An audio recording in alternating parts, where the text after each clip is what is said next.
안녕하세요. 저는 AWS 솔루션즈 아키텍트 강세용입니다. 오늘 준비한 세션은 이벤트 기반 애플리케이션 구축과 아마존 이벤트 브릿지에 대한 내용입니다. 아마존 이벤트 브릿지가 어떤 서비스인지 알아보고 이벤트 기반 애플리케이션을 구축하기 위한 다양한 방법, 고려해야 할 점과 권장사항에 대해서 알아보겠습니다. 먼저 아마존 이벤트 브릿지가 어떤 서비스인지 간단하게 살펴보겠습니다. 아마존 이벤트 브릿지는 자체 애플리케이션 통합 소프트웨어 애저 서비스 애플리케이션 및 AWS 서비스에서 생성된 이벤트를 사용해서 이벤트 기반 애플리케이션을 대규모로 손쉽게 구축할 수 있는 서버리스 이벤트 버스입니다.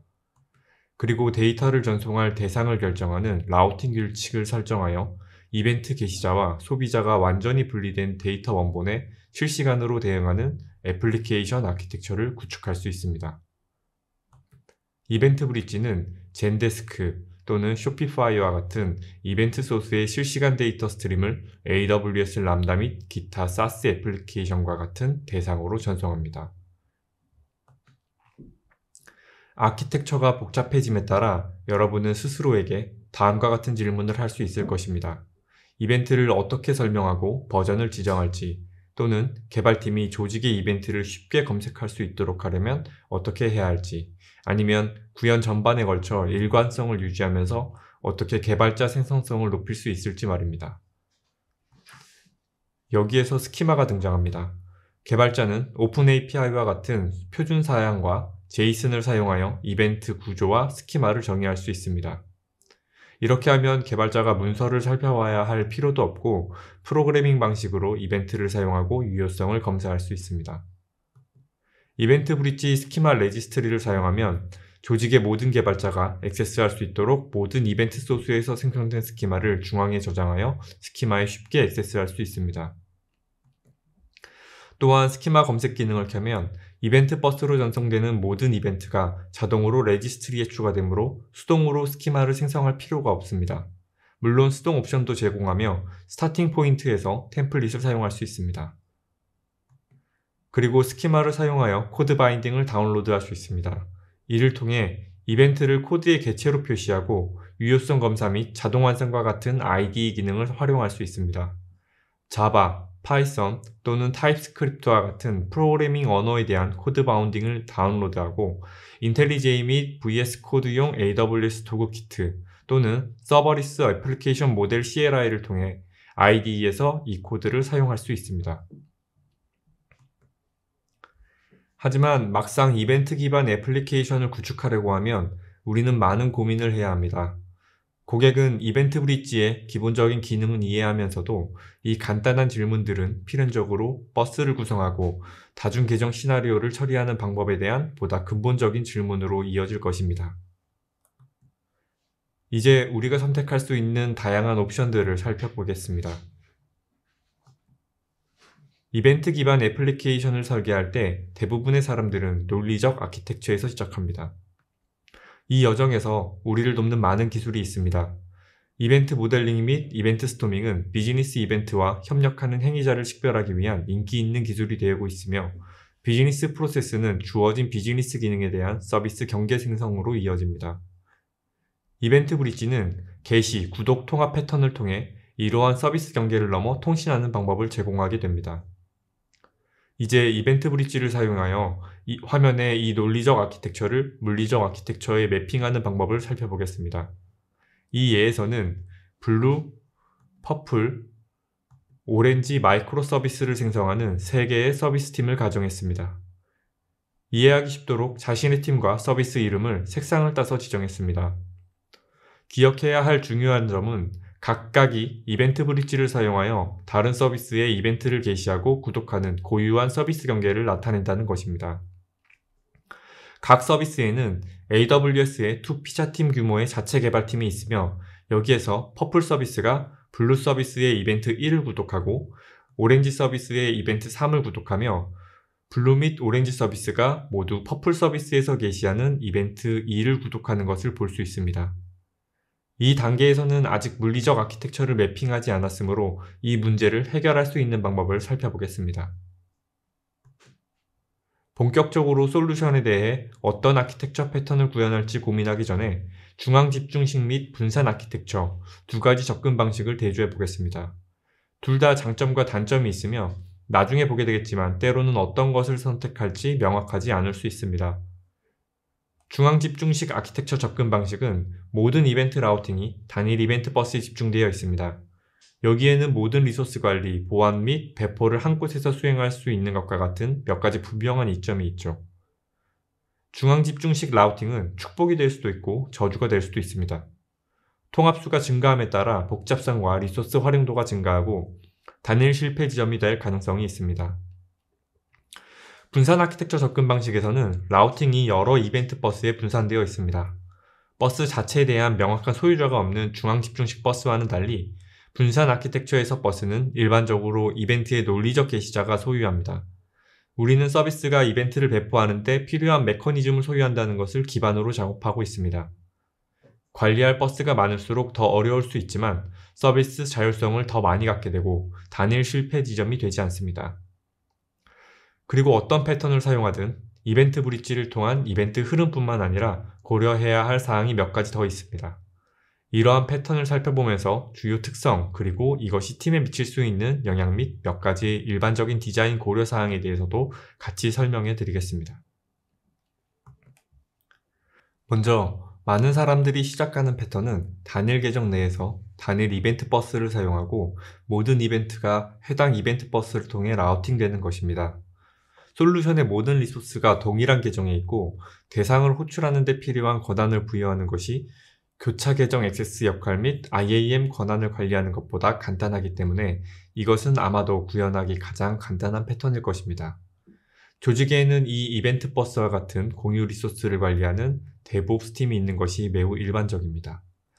각 서비스 팀은 자체 애플리케이션 스택을 소유 및 관리하는 반면 데브옵스 팀은 서비스 통합을 위한 이벤트 버스 규칙 및 대상 구성을 정의하는 스택을 관리합니다.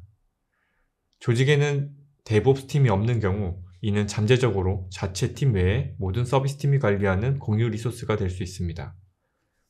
서비스 팀은 데브옵스 팀과 협력하여 리소스 요구사항을 조정하므로 모든 새로운 규칙, 필터 또는 대상 구성이 데브옵스 팀에서 관리 및 구현됩니다.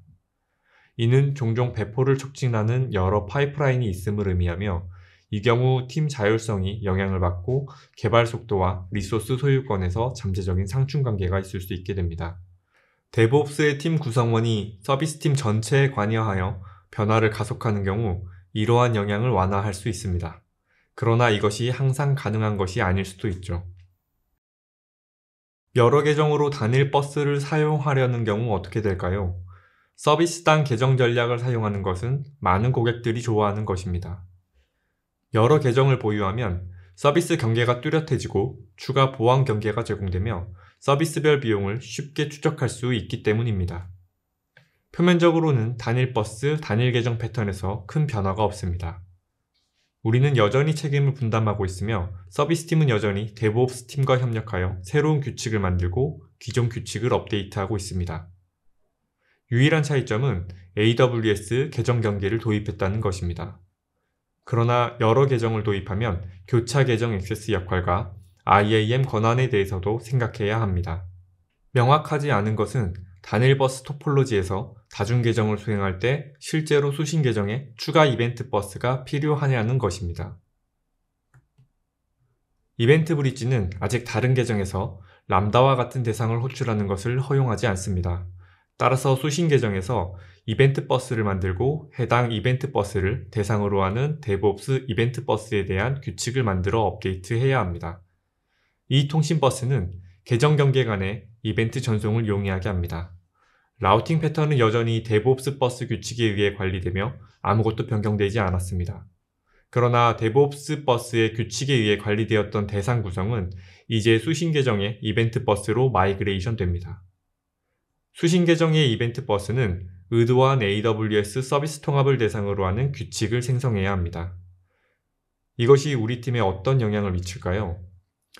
이제 서비스팀은 리소스 정책을 통해 이벤트 버스를 수신하는 사람들과 그들이 구독하는 이벤트를 라우팅하는 규칙의 소유권을 가져갈 수 있으므로 대상 구성을 더 쉽게 제어할 수 있습니다. 그러나 이제 교차 계정 액세스 정책 및 권한을 관리하기 위해 모든 팀의 추가 요구 사항이 필요하게 됩니다.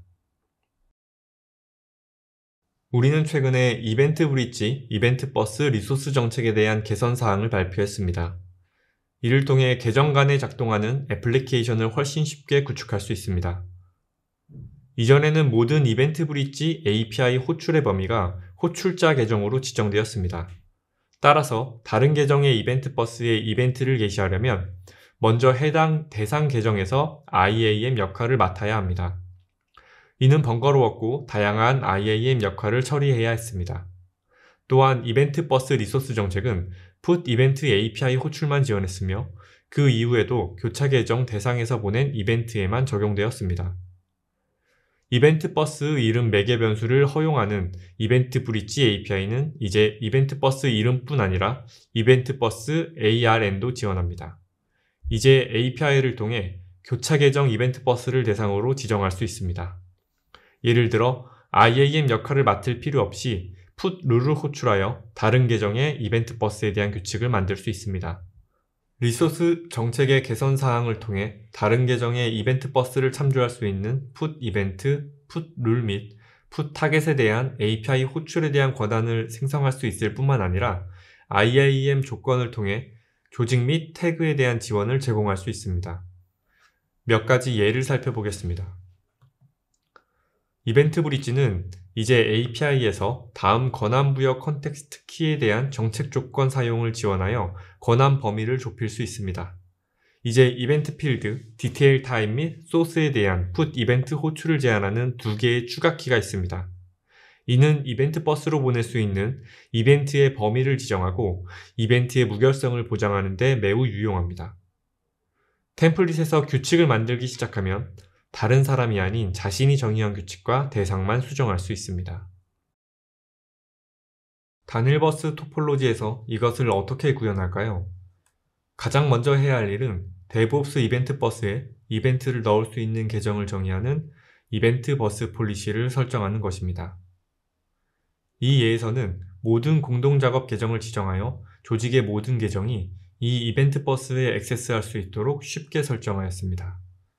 승인된 이벤트 소스만 이벤트 버스로 전송하도록 하기 위해 이벤트 소스 컨텍스트 키를 해당 서비스의 소스 이름으로 설정했습니다. DevOps 이벤트 버스에서 정의한 다음 리소스는 이벤트 버스에서 규칙과 대상을 만들고 관리할 수 있는 권한을 서비스에 부여하는 이벤트 버스 폴리시입니다. 이것은 작년 11월 말에 발표된 새로운 리소스 정책으로 상당한 변화가 생긴 것입니다. 그 전에는 규칙과 대상을 관리하는 책임이 이벤트 버스 소유자에 있었습니다. 일부 고객은 여전히 이런 형태를 원할 수 있지만 서비스팀에 이러한 규칙을 자체적으로 관리할 수 있는 기능을 제공하면 추가 운영 오버헤드가 제거되고 이벤트 구독자와 함께 규칙 소유권이 실제로 속하는 위치에 배치됩니다. 단일 버스 토폴로지에서 블루 서비스는 퍼플 서비스가 구독하는 이벤트 1을 게시합니다. 또한 퍼플 서비스에서 게시하는 이벤트 2에 가입합니다. 그래서 여기에는 규칙의 소스가 퍼플 서비스의 것이라면 블루 서비스가 DevOps 이벤트 버스에서 규칙을 생성할 수 있도록 하는 정책이 있습니다. 이제 블루 서비스 스택에서 블루 이벤트 버스를 정의합니다. 앞서 언급했듯이 DevOps 이벤트 버스는 교차 계정 메시지 전달을 용이하게 하기 위해 대상으로 다른 이벤트 버스가 필요하므로 블루 이벤트 버스가 이를 제공합니다. 또한 퍼플 서비스에서 이벤트 2를 사용하는 함수를 만들고 해당 이벤트를 처리할 수 있도록 함수에 이벤트 브릿지, 이벤트 소스를 지정합니다. 이 템플릿을 배포하면 서버리스 애플리케이션 모델이 이를 보고 블루 이벤트 버스에 규칙을 만들고 이벤트가 도착할 때 이 기능을 트리거하는 해당 규칙에 대한 대상을 만듭니다. 람다 함수가 퍼플 서비스에 이벤트 2를 처리하도록 하려면 퍼플 서비스가 보내는 이벤트를 라우팅하는 방법을 알 수 있도록 DevOps 이벤트 버스에 대한 규칙을 생성해야 합니다. 블루 서비스가 규칙과 대상을 관리할 수 있도록 DevOps 이벤트 버스에 대한 권한을 이미 설정했습니다.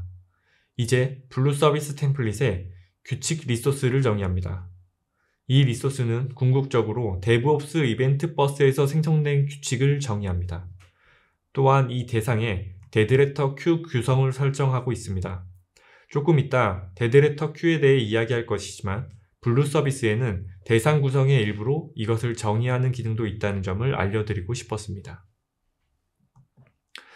이 통합이 완료되기 전에 DevOps 이벤트 버스가 이벤트를 블루 서비스 이벤트 버스로 보낼 수 있으려면 권한이 있어야 합니다.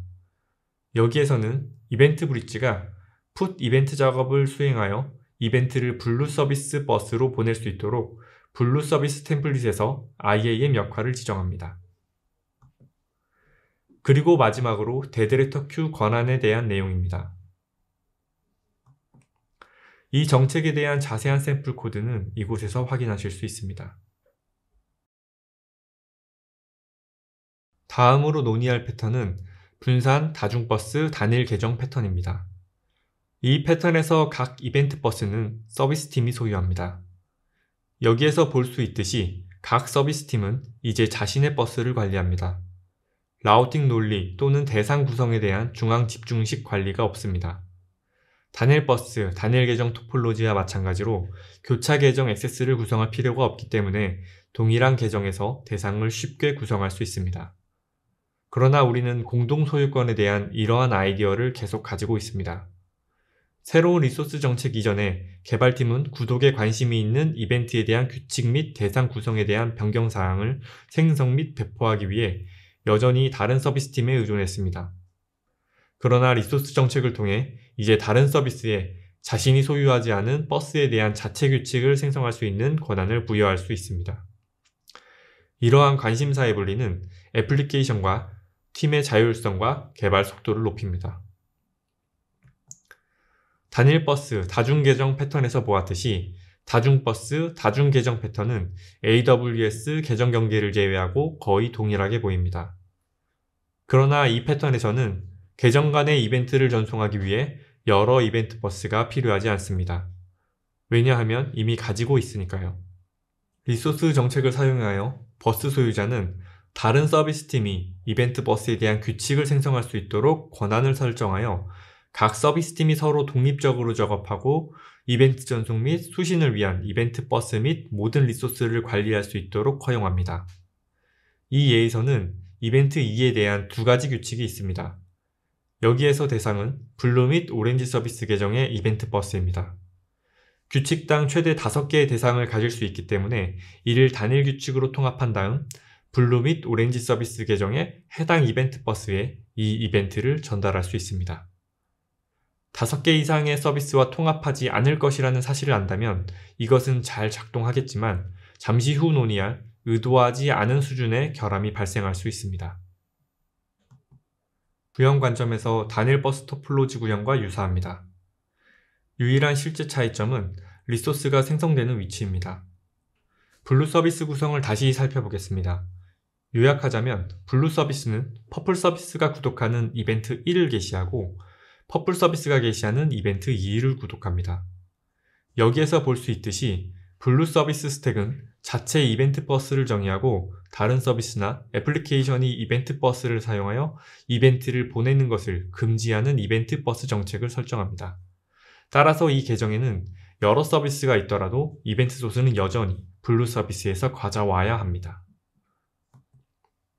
또한 블루 서비스 스택은 다른 계정이 자체 규칙 및 대상을 관리할 수 있도록 리소스 정책을 정의해야 합니다.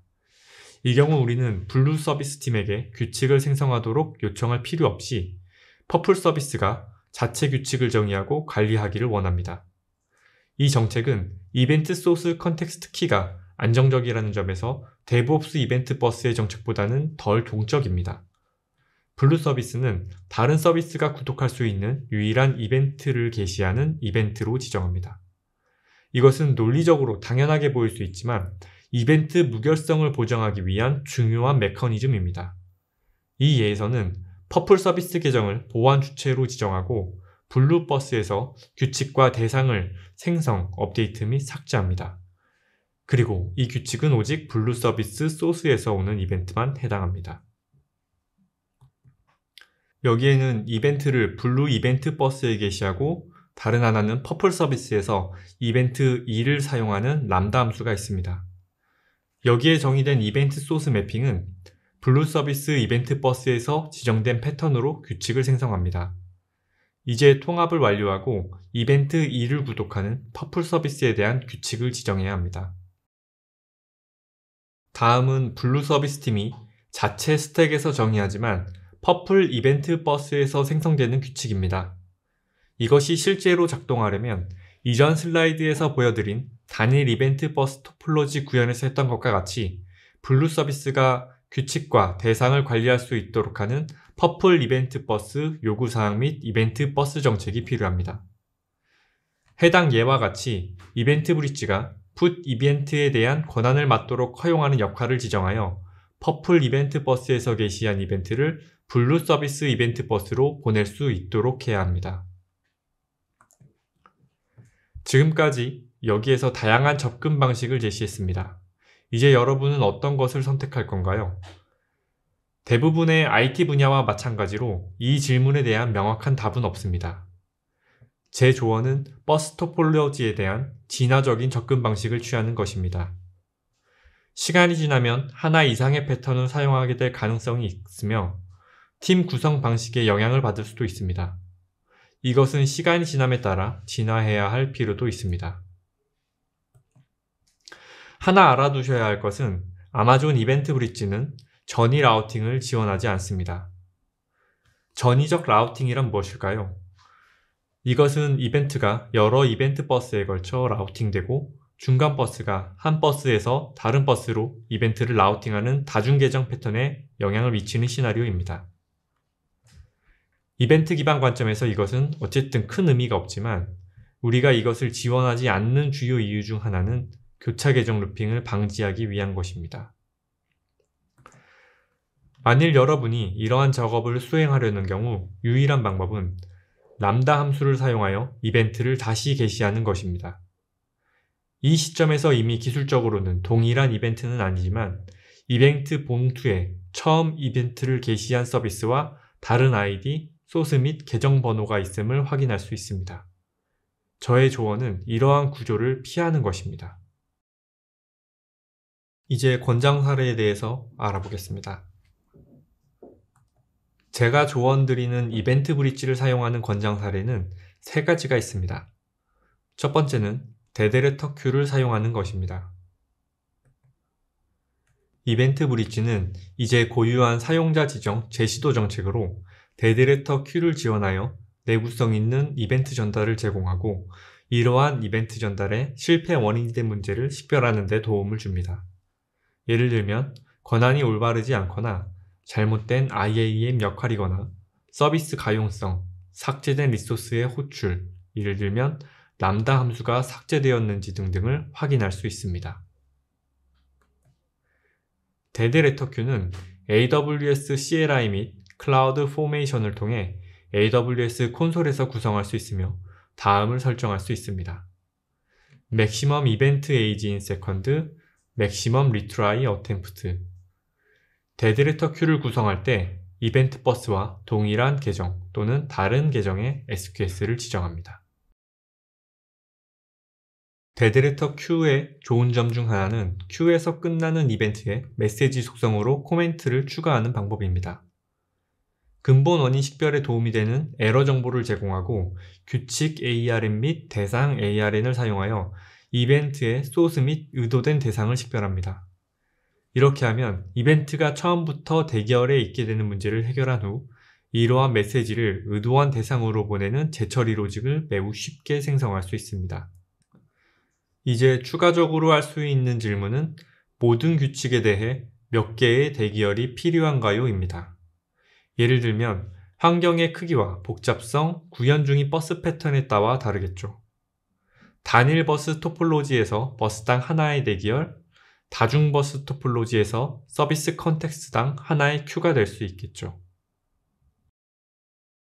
다음 권장 사례는 사용자 지정 애플리케이션 이벤트에 기본 이벤트 버스를 사용하지 않는 것입니다. 이것은 우리가 너무 깊게 들어갈 필요가 없습니다. 꽤 간단하지만 가끔 이런 일이 일어나는 것을 봅니다. 하지 않는 것을 권장드립니다. 마지막으로 구독 생성할 때 규칙당 하나의 대상을 두는 것입니다. 이것은 무엇을 의미할까요? 이벤트 브릿지를 사용하면 규칙당 5개의 대상을 구성할 수 있지만 오늘 예제에서 설명한 것처럼 이벤트를 다른 서비스로 보내는 경우 단일 규칙의 대상으로 구성하면 의도하지 않은 결함이 발생할 수 있다는 점을 명심해야 합니다. 이는 이것이 이벤트가 아닌 필터에 연결되었기 때문입니다. 규칙을 업데이트하면 모든 서비스에 대해 업데이트가 수행되며 의도하지 않은 작업이 될 수 있습니다. 또한 리소스 정책을 사용하는 경우 다른 서비스에 동일한 규칙을 수정할 수 있는 권한이 있는 경우에도 문제가 발생할 수 있습니다. 대상당 규칙을 사용하면 훨씬 더 많은 유연성을 얻을 수 있습니다. 이렇게 하면 이벤트에 연결되고 구성된 다른 대상에 영향을 주지 않고 필터를 업데이트할 수 있습니다. 여기에서 예외는 동일한 서비스로 이동하는 여러 대상이 있지만 대상이 동일한 이벤트를 다르게 처리하는 경우일 수 있습니다. 제 조언은 대상을 어디에 연결하고 있는지 염두에 두라는 것입니다. 이제 제가 전달할 내용은 끝났습니다. 이 프레젠테이션이 도움이 되었기를 바랍니다. 마지막 정리를 하도록 하겠습니다. 지금까지 이벤트 버스를 모델링하기 위한 다양한 접근 방식과 다중 계정 패턴을 처리하는 방법을 살펴보았습니다. 단일 및 다중버스, 다중계정 시나리오를 사용하여 이벤트 기반 애플리케이션 코드로 설정하고 구성하는 방법을 살펴보고 몇 가지 권장 사례도 다루었습니다. 이벤트 기반 애플리케이션을 모델링하기 시작할 때 먼저 논리적 아키텍처에 초점을 맞추십시오. 이것이 가장 중요합니다. 시스템이 구조화하는 것보다 시스템의 동작에 초점을 맞추십시오. 아키텍처 요구사항이 변경됨에 따라 이벤트 버스 패턴을 발전시켜야 합니다. 옳고 그름 버스 토폴로지 또는 계정 시나리오는 없으며 문제 도메인에 맞는 패턴 또는 패턴 조합을 사용하고 필요에 따라 변경을 도입하면서 이것이 리소스 소유권, 팀 구조 및 운영 책임에 어떤 영향을 미칠 수 있는지 염두에 두어야 합니다. 앱 현대화에 대해 자세히 알아보려면 리소스 허브를 방문하세요. 백서와 전자책 등을 다운로드 하실 수 있습니다. 그리고 앱 현대화에 대한 다양한 무료 교육 과정과 공인 자격증도 제공하고 있습니다. 클라우드 기반 개발 및 데브옵스 엔지니어로 성장하고 싶은 분들은 꼭 살펴보시기 바랍니다. AWS 이노베이트 현대적 애플리케이션 특집 온라인 컨퍼런스에 참석해 주셔서 대단히 감사합니다. 더 나은 세미나를 위해서 설문 작성을 부탁드립니다. 이번 행사를 통해 여러분에게 꼭 필요한 정보 얻으시길 바랍니다. 감사합니다. 지금까지 AWS 솔루션즈 아키텍트 강세용이었습니다.